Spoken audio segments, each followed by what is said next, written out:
What's up, traders? Today's video is going to be on footprint charts. What are they? How do you read them? How do you use them? And how can they benefit you as a trader to give you better entries and higher conviction in your trade ideas?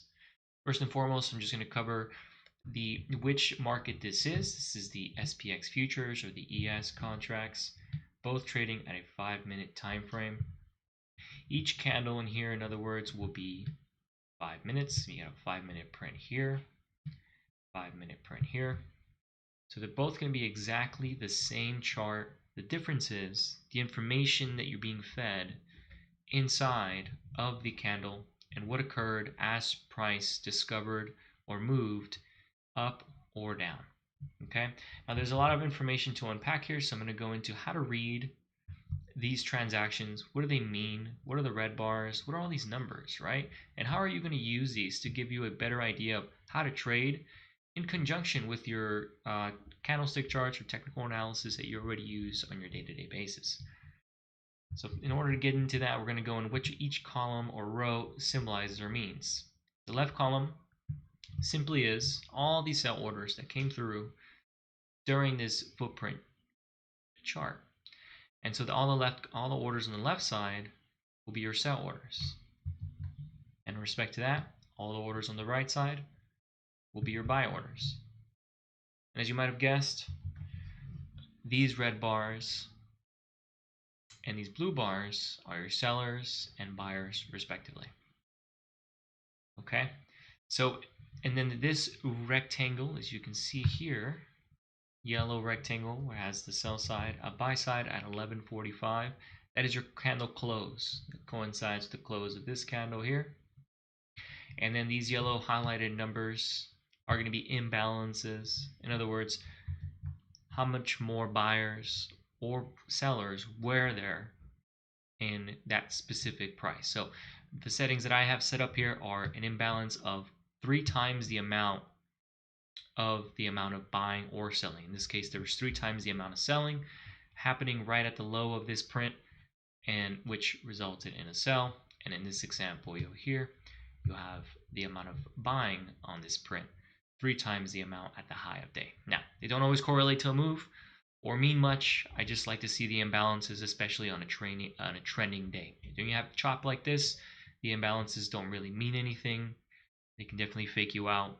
It's always best to just refer to trading your price levels. Okay, now going into kind of just highlight the candle here, and so that way we know we're on the same page, so we're looking at the same candles. This 5-minute footprint chart coincides with the second 5-minute footprint here. And as you can see, you had a lot of selling take place there. You had a lot of transactions occurring. Most of them occurred at the top end of the wick and at the bottom, right? And as you'll see, a smaller wick will also be symbolized here. Small wick, very small candle here, printed on this transaction. And you have a very small transaction period here too. So they coincide, they're 1-to-1. Just want to make sure we're all on the same page. There's no confusion as to what you're looking at. They're essentially just a more granular view at the time and sales or all the transactions that are happening inside each candlestick.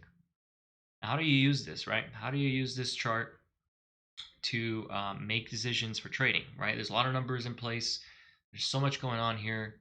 What could this potentially offer you to help you better take trades? Well, what I'm going to say now before I go into that is I do live stream every day. There are schedules, so subscribe if you want to join me and ask questions about this, because I do use this in live trading, and I take trades, I initiate trades based on this information that I'm showing you. So if you'd like to join me, feel free to subscribe, hit the notification bell so you can be notified all my scheduled live streams. I do trade 6:30 to 9 a.m. Pacific time, sometimes earlier, sometimes a little later, but nonetheless, I go into in-depth granular using this in conjunction with the depth market, and I do trade the ES and the futures market and the NASDAQ futures markets. Now, the most important thing when trying to use this information is to make sure that you're using it at a point of interest or a level that you are interested in transacting at, a level that you have already created a plan off of before jumping in and trying to use this on a whim, because it will not work. Now, I just know it will not work. This only works when you have a plan in place and you use the footprint chart to give you higher conviction on that trade, and it helps you even place where you should place your stops. So I'm going to go into here to the price levels that I have. I always have my levels listed, whether that's during my live stream or just my day-to-day planning. I have trades that I know areas that I want to trade at or transact at, and I coincide, of course, with what's on my candlestick chart as well. I use both of them in conjunction, and I also utilize the DOM or the depth of market to see the rotation or momentum during these price levels. So what I was planning for, I did have these levels, and the reason I have these levels highlighted is we've been having, this is November 30th, today's print, and we've been such and stuck in a sideways range. I already had a planned idea that I was looking for shorts at these predetermined areas, right? In this case, 72, 65, and I was looking for longs at predetermined areas at 65 and 48, which I have highlighted here on my chart. I don't think the DOM goes that low, or sorry, the footprint chart goes that low in this example.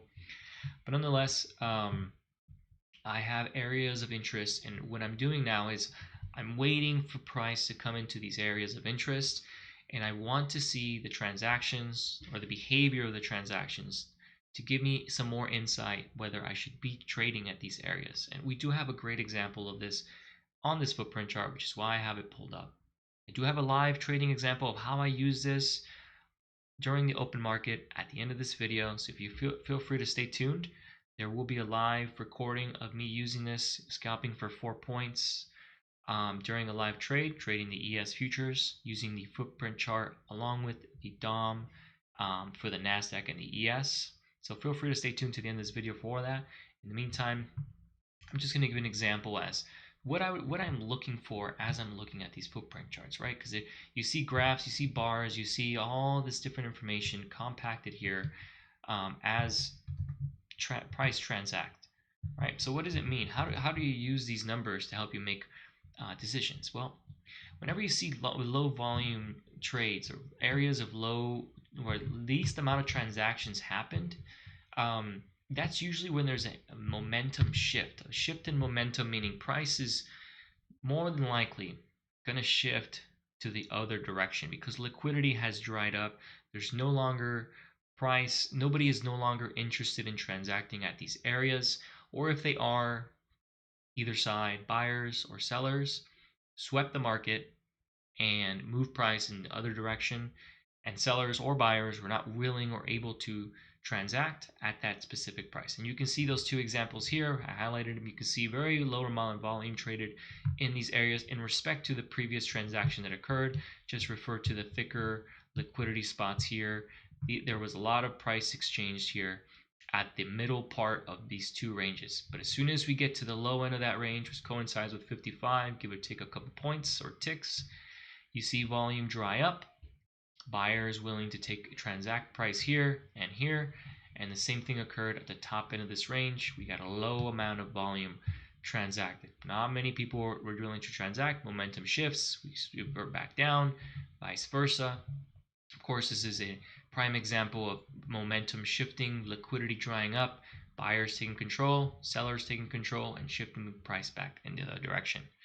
All right, so how do I use these? So what I would be looking for is I already have a bias. I already have a plan.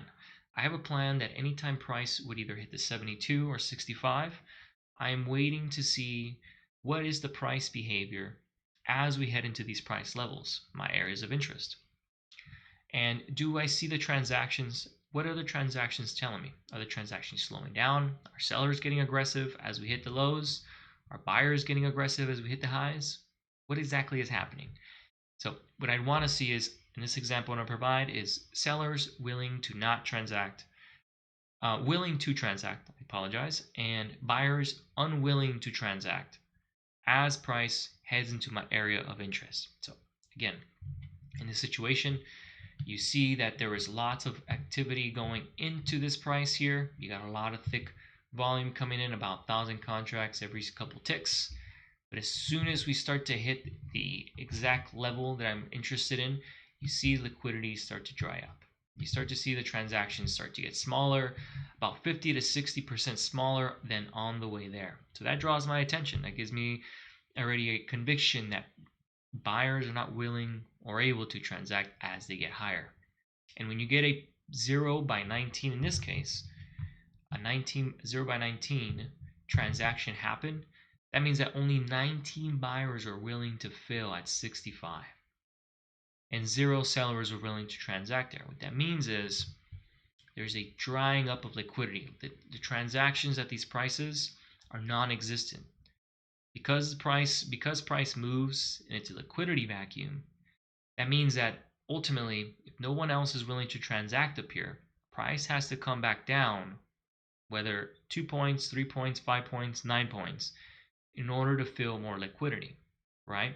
So what I'm doing is I'm looking for areas where liquidity is drying up that coincide with my predefined plan to be able to enter a trade and transact in hopes of, or in betting that price will revert back down to the next area of liquidity, which I've already annotated was 55. So my plan here was, if price trades to the 65, which it did, and liquidity dries up, right? We had one example of that liquidity drying up. You had two, which gave you even more conviction to enter a short trade there. And you would be aiming, in my case, the next liquidity level down. Like the goal of liquidity there was 55, so you got an entry around the 64, give or take. So 9 points potential upside with about 3 to 5 points of potential downside. You'd be aiming for the previous or that morning high is what you'd be aiming for on a risk reward basis. So typically my stop is always 5 points. I'm always looking for 9 to 10 points, 12 points on the high side. But nonetheless, it sets you up for a good 1.5 to 2 R trade, which is perfect. I'm always looking for something within the scope of that. So that is how I utilize the footprint chart. That is the information how to read one. It's not very complicated. It's just the matter of how do you dissect the numbers? What do they mean? How do you utilize them? Of course, they are used differently in momentum and other sakes, but for the most basic understanding, that is how you utilize a footprint chart, how you move forward with trading and using one, and how that can give you more granular information on entering a trade with your predetermined plan. Now I'm going to go into the video that I have me live streaming showing me shorting the ES using the footprint and dominant conjunction, so stay tuned. Alright, so here is a screen clip a little bit prior to entering the trade. As you can see here, it's 6:39 a.m. It's December 1st, so still even a level relevant from a level taken from November 30th, still relevant the next morning. I'm also highlighting here the zone I'm interested in trading on my live stream. I have some notes on the left, but nonetheless, in the next few seconds, you're going to see how I start to pull up the DOM and the footprint chart as we approach that 70 level or zone, and how I step by step walk through the trade, my thought process, my analysis going into the entry, where my stop is, and then how I'm looking to take profit on that potential downside move. So just wanted to give some background before going in deep diving into that. Trying to get some momentum here. We're going into the 72 area. That's exactly what I want to see. Let's see what the DOM looks like going into this level.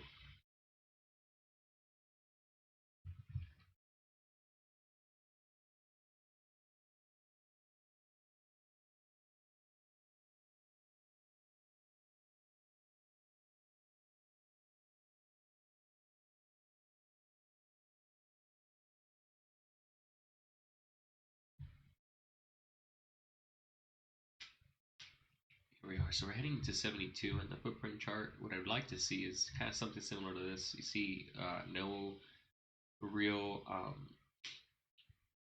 demand to transact up here, but right now you're seeing some transactions come in. You want to see something similar to this 9 by 0, but on the other hand, flipped around.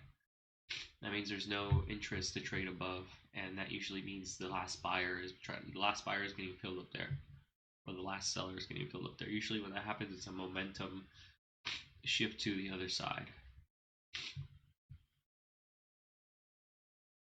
So just kind of waiting for that to happen. It looks like we still have transactions coming through.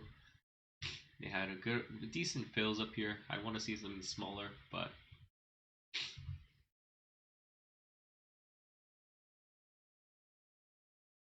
two of the different profiles that would interest me to short up here in the 72. Initially would be either a big profile, a big thick block trade here, like kind of like a P. You get some nice transactions filled right here within 71, 72, give or take. You get about the same amount of blocks that traded here.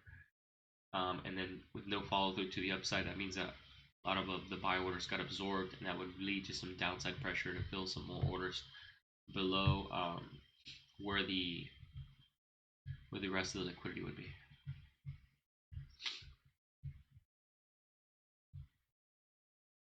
Let's see if I can add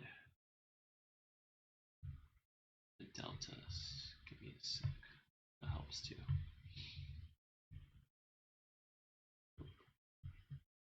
There it is. Stats. Okay, cool. I don't need the total. I don't need the total's fine. Buy, sell volume. I don't really care. I just care about the delta. Apply. Okay. So I'm gonna add the delta here. Smaller. So what you want to see is the middle one is the most important. You get the total volume, which is important as well. How much transactions actually happen on this breakup, and in comparison to the previous amount of volume traded previous to that is important, of course. But the overall is the blue number here, the delta. That means how much more buyers than sellers are, or vice versa. If it's red, that's how much more sellers there were than buyers in this particular price or particular bar.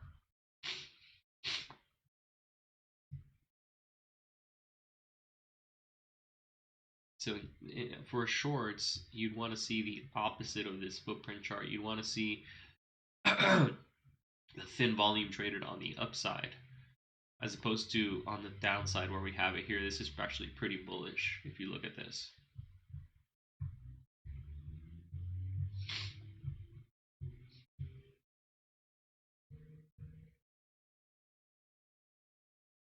Okay, so I'm just going to keep looking out for the delta here at this bar. If we start getting a negative delta divergence, meaning that all the buyers are getting absorbed, then we can definitely head lower. It's not an end-all be-all indicator. It's just more or less a barometer. Let's call it that. A barometer of who is transacting at a certain price that you're interested in trading.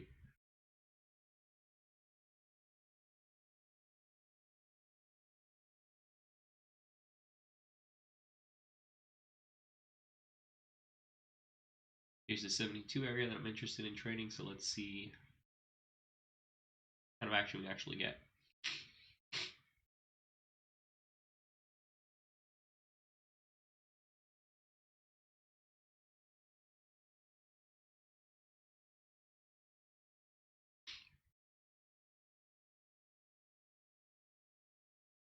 The delta divergence on this little pop is met with selling. It looks like they're just running maybe some stops here.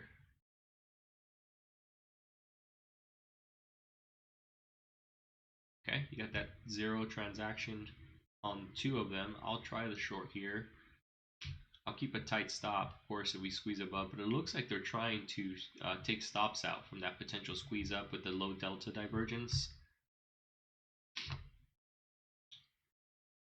It's going to be a quick scalp. I'll bring it down to the previous demand zone at 68 and I'll flatten out. I'm not looking to hold many trades here given that we have data in about 10 minutes.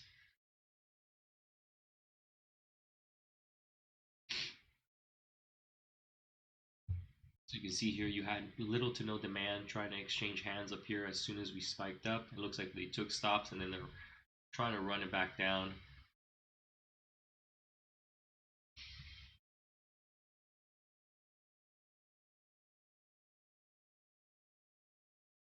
Okay, again, I'll take some partials off here at 68, where the last of the level of transactions were, the thin volume. That's probably where there'll be some demand for buyers.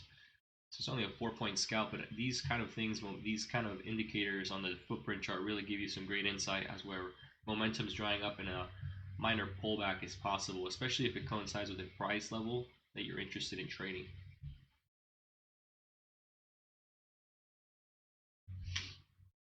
So I'm okay with flying out if it comes back in. I'm not looking to take get back the profits. I'm just looking for a quick scalp in this area.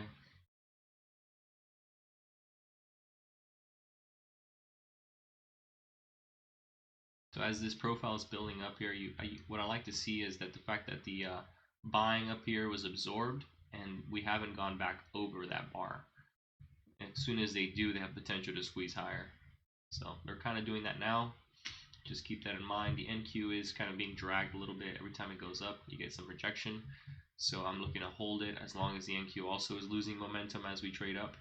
So it's always good to have the two DOMs side by side because of course they correlate to some extent. Sometimes they decouple, but most times they trade in tandem.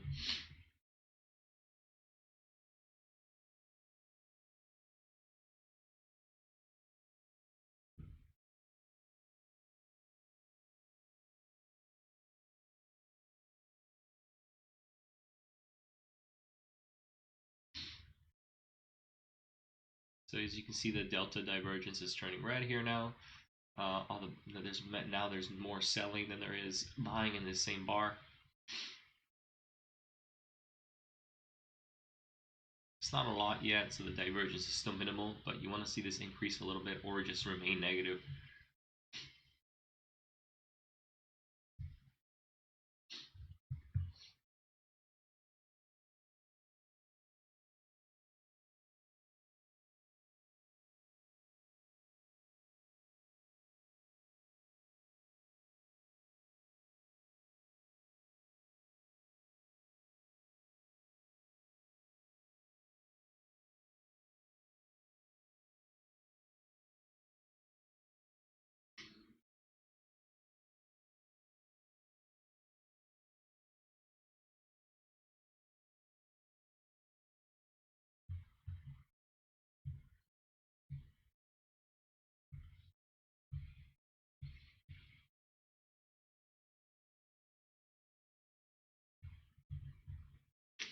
Clearing the trades here so I can get a bit cleaner look at the exchanges here. The delta divergence is coming up a little bit tighter here, so it's getting me less conviction, but I'm still holding as long as we're below 72.50. It's kind of the pivot zone that started this absorption. Also the level that I have on my charts here that's important for the past few weeks.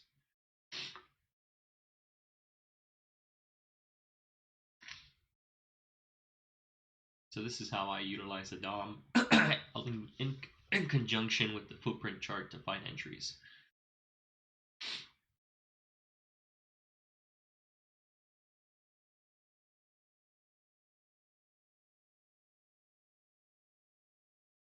We had a small negative delta divergence on that last 5-minute print.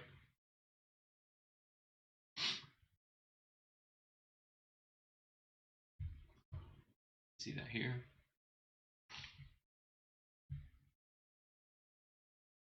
We're seeing the NQ getting some momentum tails to the downside. That should help alleviate some of the buying pressure that we're getting here. Let's see if the NQ selling off might lead to a little bit of a spike down so I can get filled on my core position. I got 4 points on it. Once I get the 4 points, I'll bring the stop down on my remaining 4 contracts to break even. So I'm going to take it off here. I'm not looking to give away a good trade for 2 ticks. It looks like they're reversing it right at that area anyway, so that's good. So I'm going to look for my stop here, just drag it down to break even. Because if they reverse this back up, I don't really want to be a part of the trade anyway. It looks like momentum is going to pick up. We got news coming out in 9 minutes, so I'm also cognizant of that. On my position here, I could get stopped out, or I might close it before that news rolls out, just to make sure that I lock in the profits in case it spikes up and it takes out my stop.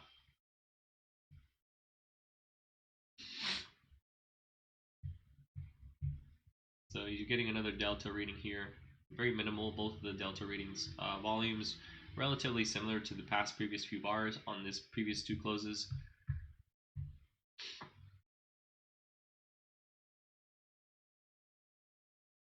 Odds are I get stopped out on this runner right here. It sure looks like they're persistently buying right here where the demand used to be, right where they had this tail here of momentum before the breakup. So as long as we hold above that 68.50 zone, which is why I was targeting that area for profit initially, We can definitely come back in, maybe even consolidate or break higher. You got little demand every single time up we come down here. This little tail. What this tells me is that there's a lot of aggressive buying taking place on the downside areas here. Let me highlight that. So stops about to get taken here at break even. Cool. So that's kind of how you trade the footprint chart with the DOM reading here. So I'm still open to shorting that zone as long as we can get some demand drying up. Like, that zone's very sticky. It's been very important for some time. All right, and that concludes this video. So if you found something of an interest here, or maybe even learned something great, hit the subscribe button, hit the notification bell if you want to join me live, and maybe pick my brain. We can learn more and discuss this more live as the market's moving. It's a lot more helpful and more insightful to actually watch the market live and see these things happen in real action as I provide insight as to why I'm entering, what I'm observing, what I'm waiting for. So if you found any value, I'm going to be creating more videos like this, especially on the depth of market, which are the two right columns you saw with the NASDAQ and the ES. I'm going to go into the settings that I have, what to kind of utilize, how do I observe this markets, and what I do that, how I use that in conjunction with footprints to be able to get real accurate entries.